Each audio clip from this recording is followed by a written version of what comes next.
Well, I'm in danger. Hello everybody and welcome to a brand new series. This series has been a while in the making, but we're finally here.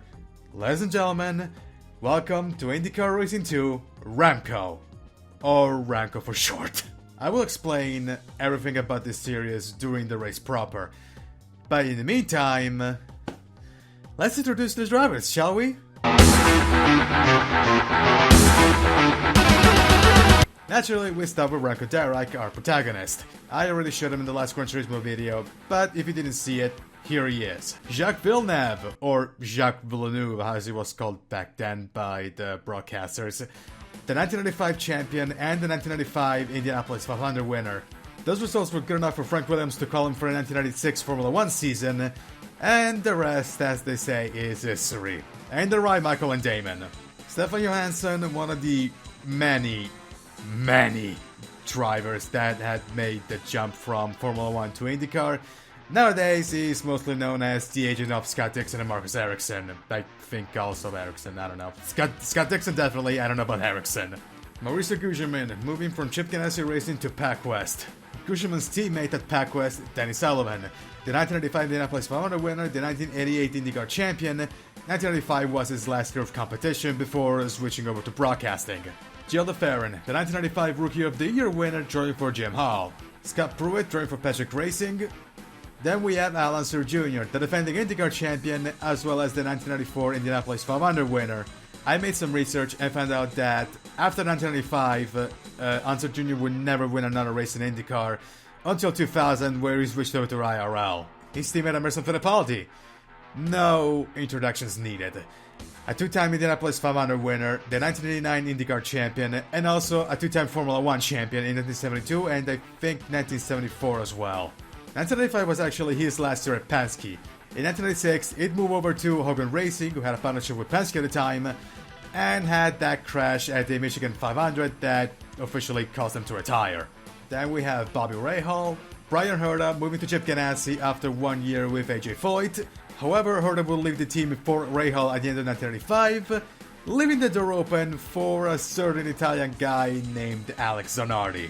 Jimmy Vasser driving the car that in 1996 will make him a champion. Then we have Robbie Gordon driving for Walker Racing in a car that will eventually become Gilles de Ferran in 1997. And his teammate at Walker Racing, Christian Fittipaldi, our second rookie of the list. Raul Boisel, Rahal's teammate in this season. Michael Andretti, returning to Newman Haas after 1-off year with Chip Ganassi, replacing his dad, of all people. Next up, we have the king himself, Hiro Matsushita, driving for Chiro Wells Racing. The late Andrew Ribeiro, driving for Tasman Motorsports. And I found out about this literally moments before recording, but Tasman was actually an Indy Lights team that made the jump to IndyCar, and Ribeiro was their driver. Paul Tracy, moving from Penske to Newman Haas to replace Nigel Mansell, who, by the way, tried in 1995 to go back to Formula 1 full-time with McLaren, but that didn't work out. And then we have Teo Fabi in his last ever full-time IndyCar season, driving for Forsyth Racing. He did 2 events in 1996 with Pac West, but for all purposes, after 1995 he was done. Adrian Fernandez, driving for Gallus Racing. He's just 1 year away from winning his first ever IndyCar race, which kickstarted a trend of him winning races, while something horrendous happened in the meantime. Then we have Alessandro Zampedri driving for Peyton Coyne, then another rookie in LSL Salazar driving for Dick Simon, Eddie Cheever driving for AJ Foyt, replacing Brian Herta, Carlos Guerrero, another rookie and a teammate of Salazar and Dick Simon, Marco Greco with a car that looks pretty similar to ours, and he's a teammate of Adrian Fernandez. Then we have our countryman Eric Bachelard driving for Peyton Coyne, then Parker Johnston with Comtech Racing. Oh boy, Scott Goodyear. There's a lot to talk about Scott Goodyear, but we'll get there when we get there. Then Ira Leyendak, the 1990 Indianapolis 500 winner.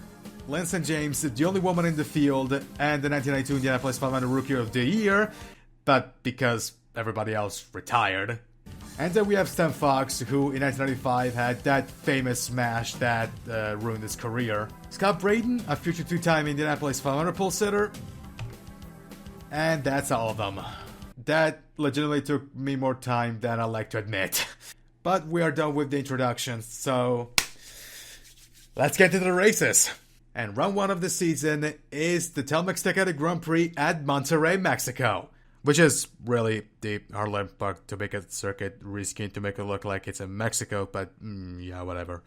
Alright, see you in the race. And we got pole position. So, the first point of the championship is ours.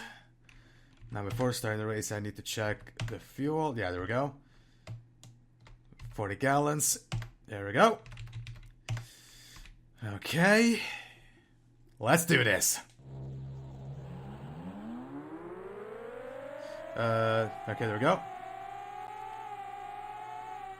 Here comes the one. Oh my god. Ooh, shit. Okay. Easy here. Cold tires. There we go.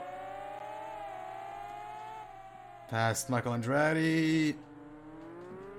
Almost stopped the car. Oh god. Oh god. Okay. Okay, there we go. Can I brake here? Yes, I can. Oh, no. Ah, fuck. Well, that's our first mistake. Okay.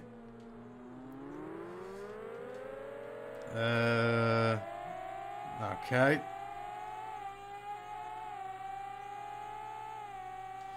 No brake here. There we go.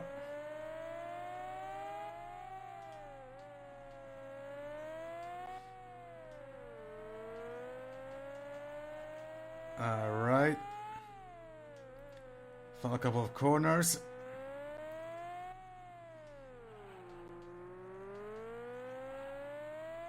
Very nice.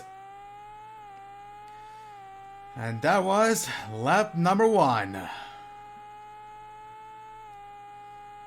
There we go. And as I've teased in the previous videos,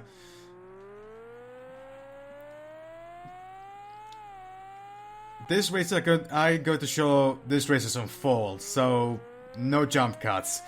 The only cuts you're probably going to hear are from my commentary when I slur words or make mistakes.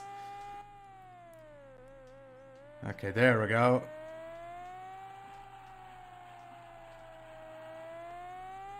And yes, I did a test race here, so I am quite familiar with the track. Ooh, oh god. Says as he almost spins the car.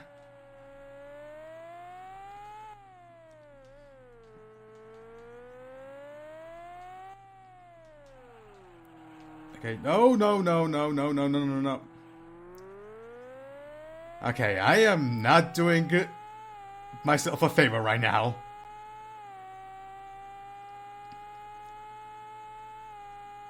Anyway, lap number 2. Actually, lap number 3.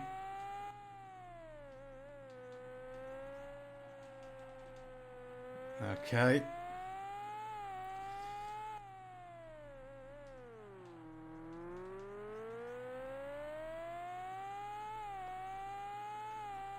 No, I still cannot take this. Well, actually, you cannot take this one flat out, even if you have warm tires.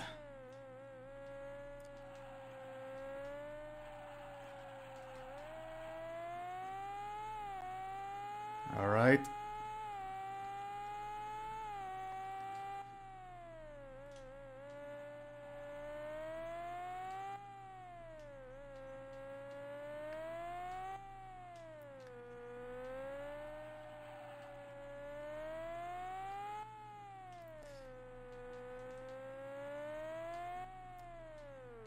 And this is going to be our first lap without any kind of spin or half spin. We're making progress.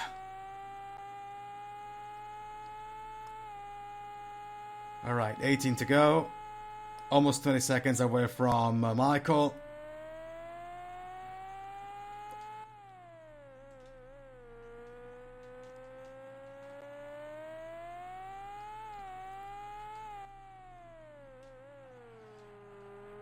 Okay, that was way better.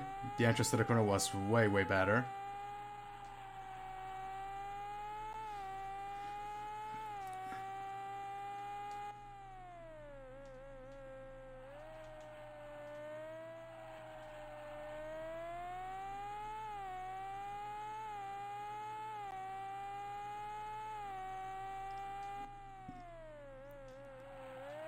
Oh god.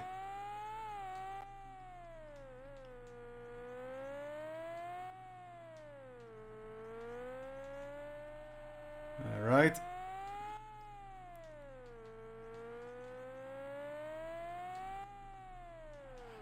Too much, too much! Okay.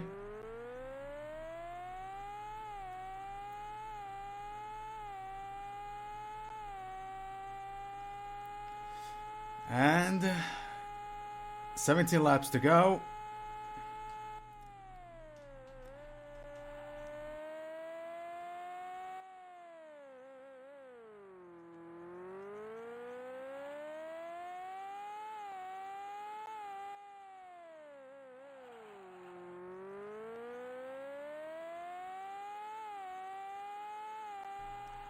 Oh boy. Okay, okay, okay, okay.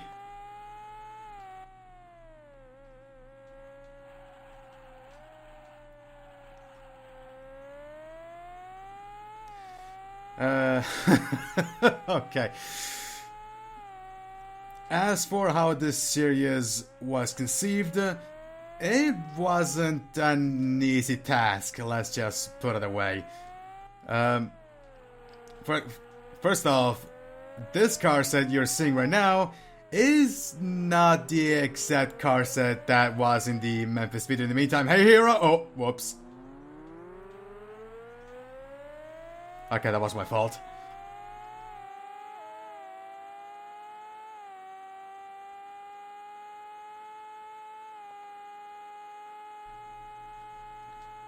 Or at least it is, but it has been retouched by Pavel69.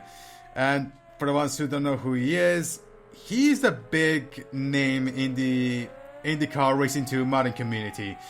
If you follow GP Labs, you probably... okay. Whoops. Sorry, Danny. If you follow GP Labs, you've probably heard of him at least once.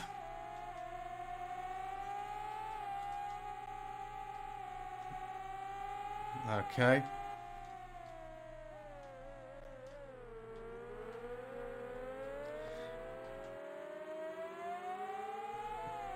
And effectively this chassis, other than different wheel rims for the Goodyears, is I think a little bit more accurate than the one that I've used in Memphis. Oh god. But for intents and purposes, both car sets are extremely solid. And the reason why I ended up using Pavel's version of the car set was because he has an archive in the IndyCar Racing 2 forums, and in that archive he also has a car set fully dedicated to the Indianapolis 500. It's all cars that have raced... oh, fuck. It's all cars that have raced at Indianapolis 500. And I said to myself, why not use that one as well for the... why not use the Indianapolis 500 car set for when we get to Indianapolis 500?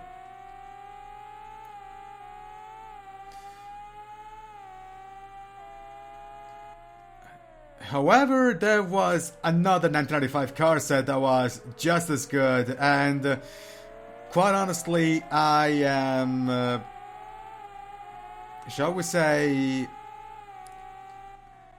I'm sad that I didn't discover it sooner. Ooh, that's a Penske, I think that's Fittipaldi. Oh, shite. Okay. Oi! Hello there. Oh god, that's never going to work. And yes, it's Fittipaldi. There we go. But there was another 1995 car set that it was just as good, but the big differences were the player car, which was blue and turquoise, and used a chassis that was based off of the modern Renault chassis. And when I mean modern, I mean the late 90s, early 2000s Renault chassis.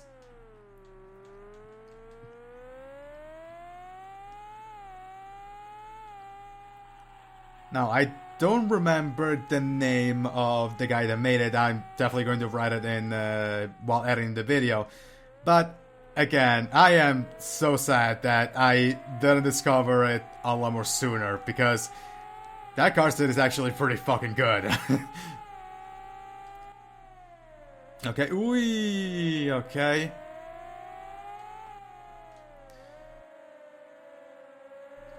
Also, the same guy made a 1989 car set and a 1985 car set, but they both use the Renault chassis, so they are a little anachronistic, but they are still pretty damn good. The cars look fantastic.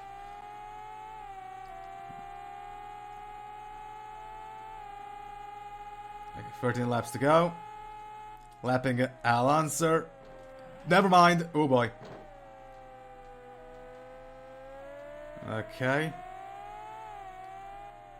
The car should be fine.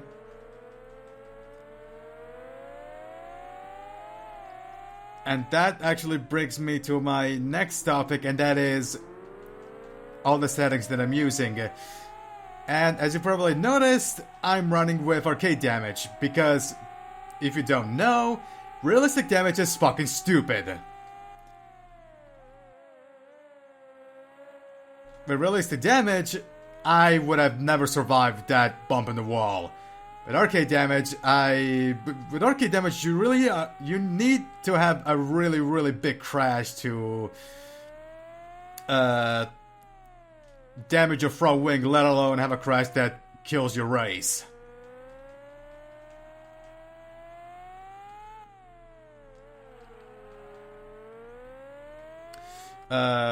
Then we have yellow flags on, and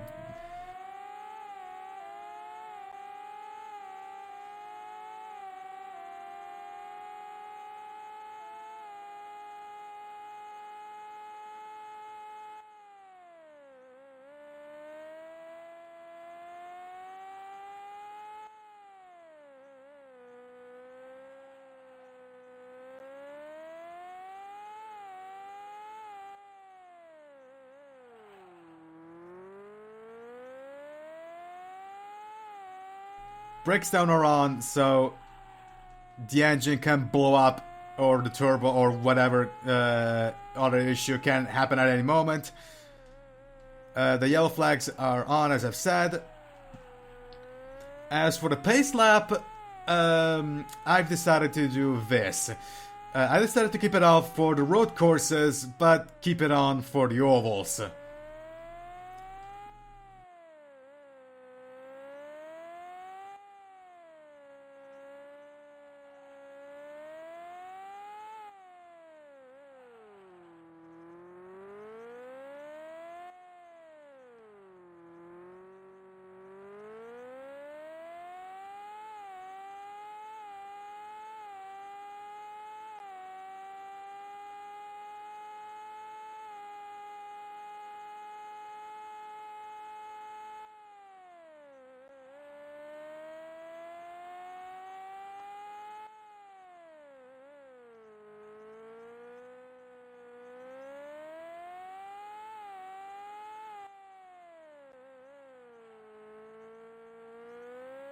And the race length is at 25%, because I'm not dealing with hour-long races for the 500 miles.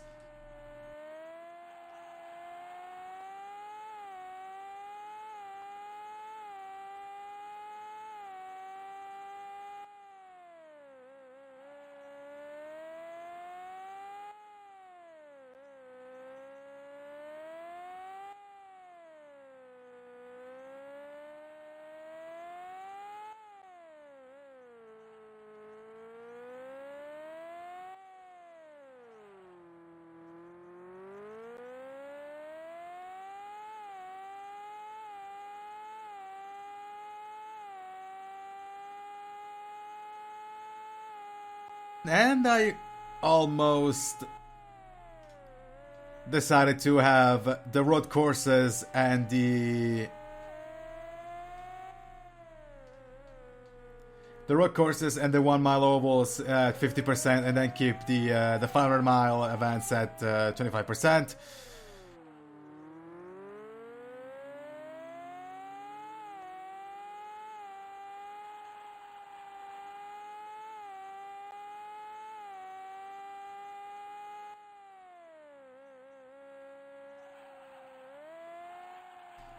But I ditched that idea almost immediately because 500 miles are supposed to be 500-mile races are supposed to be endurance events, and if every race is 40 to 50 minutes long, then what's the point? Then I'm just basically cheapening the importance of 500-mile races. So I'm keeping everything at 25%.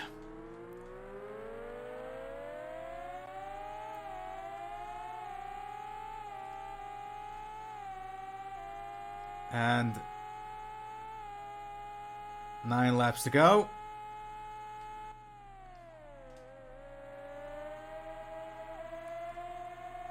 That's Fernandez. That's Fittipaldi. Okay, never mind.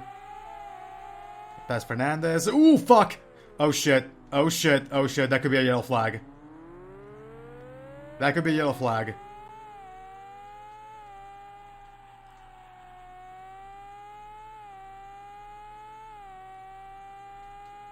Okay, it isn't. It isn't yellow flag.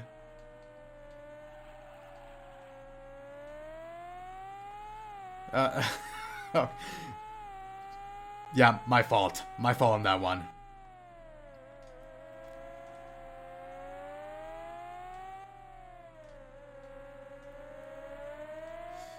Okay, now don't try that shit again. Past Herta. Pass faster! Okay.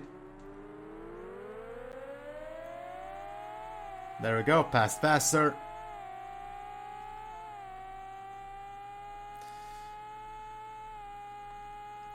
Eight laps to go. And that should be Stefan Johansson, and he is in the Alimax car.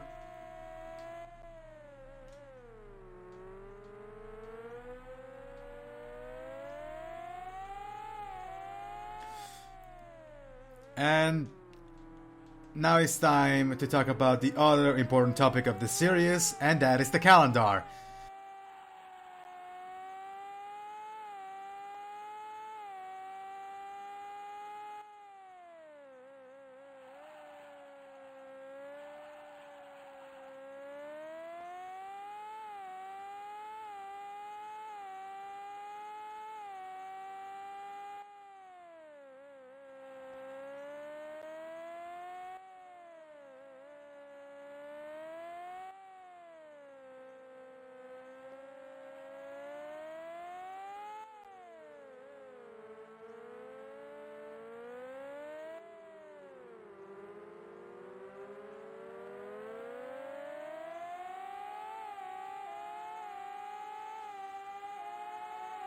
Round 1 is at Mexico, as you can clearly see.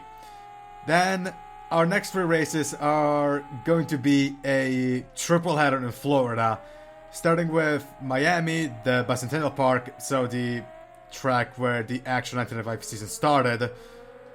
Then at Homestead, Miami, and then round 4 is going to be at St. Petersburg, which, ooh, okay, there we go. Which was a track that I literally added yesterday.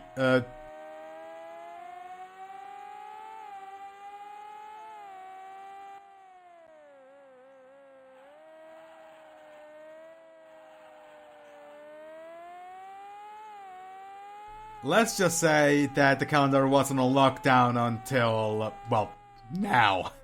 That was a voice crack.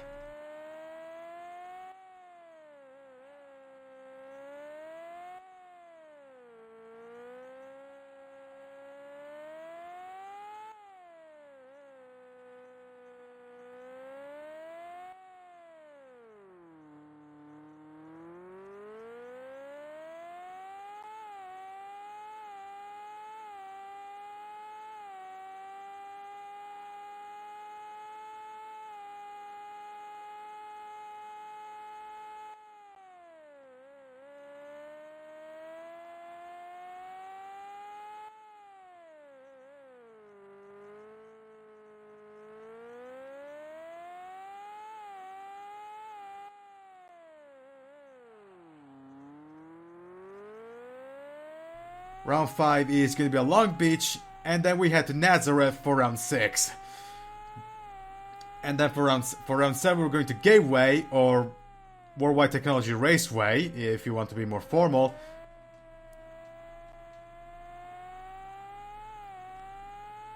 And then after Gateway, another 2 road courses in, or rather street courses in Detroit and Portland.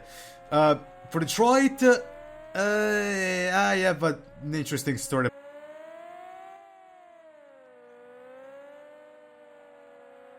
I wanted to have the Detroit race at Belle Isle, like, you know, like normal. But then, because in real life IndyCar is leaving Belle Isle for 2023 to come back to downtown Detroit, I dropped Belle Isle and replaced it with Richmond. Because if you didn't know, IndyCar was actually supposed to return to Richmond in 2020, but you know what put a stop to those plans. And then, oh god, okay. There we go.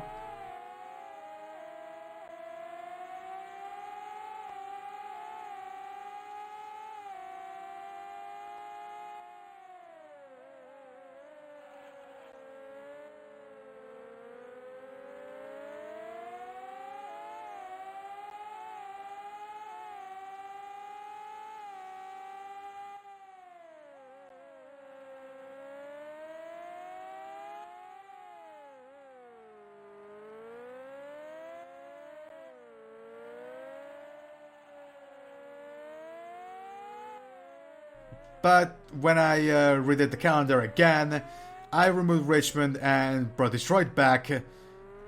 But there's a caveat. The track is not going to be Belle Isle, but it's going to be the downtown street circuit. The same one that Formula 1 and IndyCar used in the 80s. And meantime, 4 laps to go.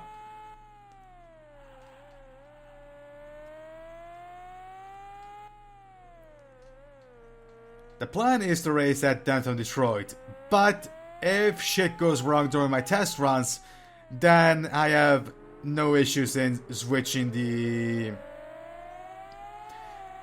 track back to Belle Isle.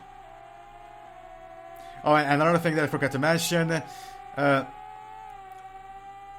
all the tracks that I'm going to use are in their more modern layout, more contemporary layout, rather than the original ones that came with the game.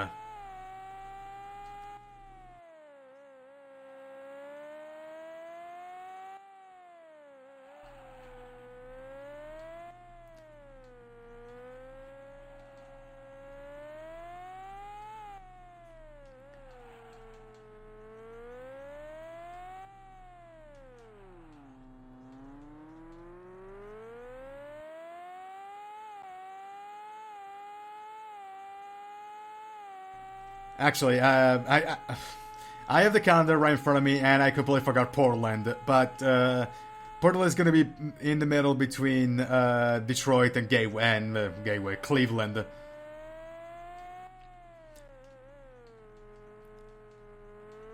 And then for round 11, and I'm pretty sure everybody was actually starting to ask about it, it's going to be the Indianapolis 500.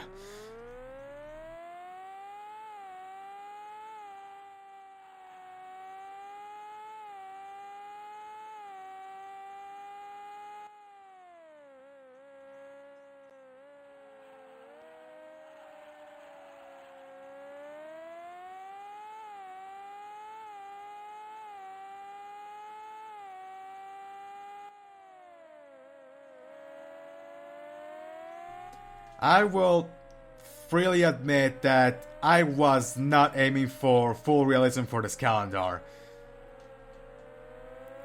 I mean, even I realized that holding the Indianapolis 500 outside of May is blasphemy.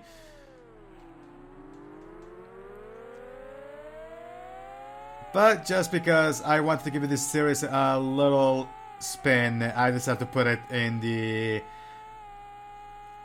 at the halfway point of the championship. And then after Indianapolis is Milwaukee.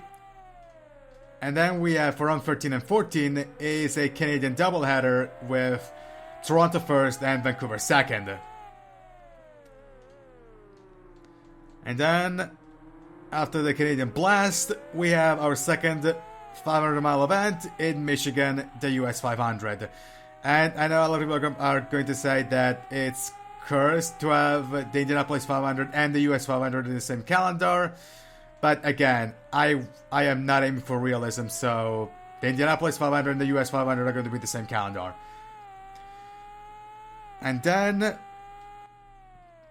back to road courses with Mid-Ohio, then Road America, and then Surfers Paradise in Australia for round 18. Then back to ovals for Phoenix for 19. And then round 20 in Loudon. Round 21 is going to be at Laguna Seca. And round 22 is going to be at Fontana at Auto Club Speedway. And I will freely admit, I almost had Sonoma.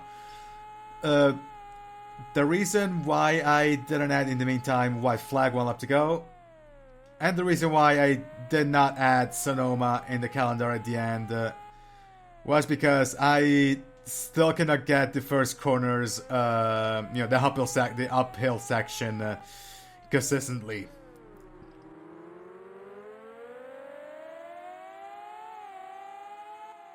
Oh fuck! Oh shit! Okay, that was a boneheaded move if I ever saw one.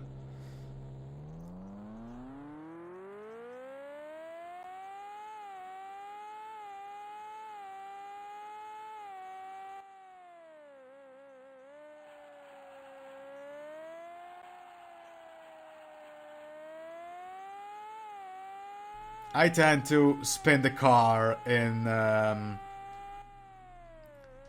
once I reach the top of the hill.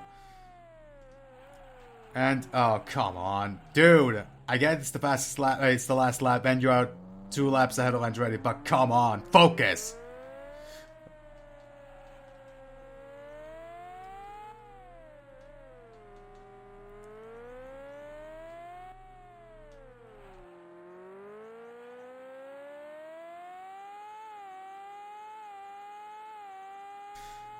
And across the line. And that's the race.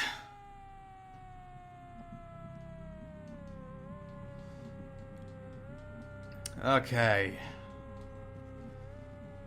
And I think we should have the full 22 points because pretty much nobody led a lap other than us.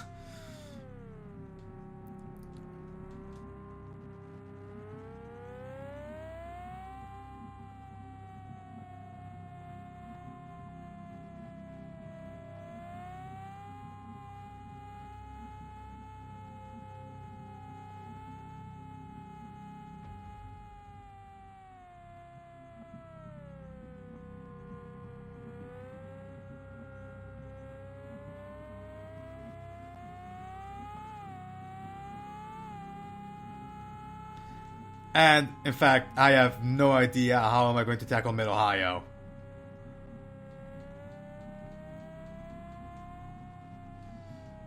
But anyway...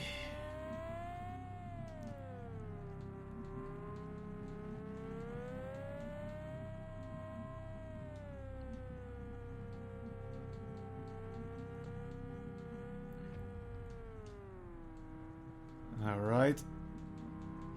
And into the pits. There's our crew waiting for us. And we stop, or actually, there we go. Okay.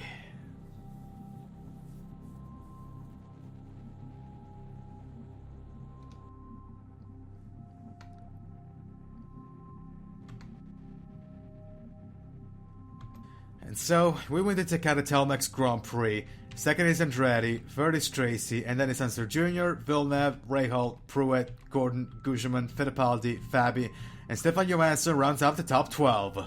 These are the championship standings after this race. And our next stop is the Grand Prix of the Americas at Miami. So, this has been it for this video. If you liked it, give it a like. If you want to see more content like this, hit subscribe and click on the notification bell so you get our daily next video drops. I have nothing else to say other than see you in the next video, everybody. This is Alpha, signing out.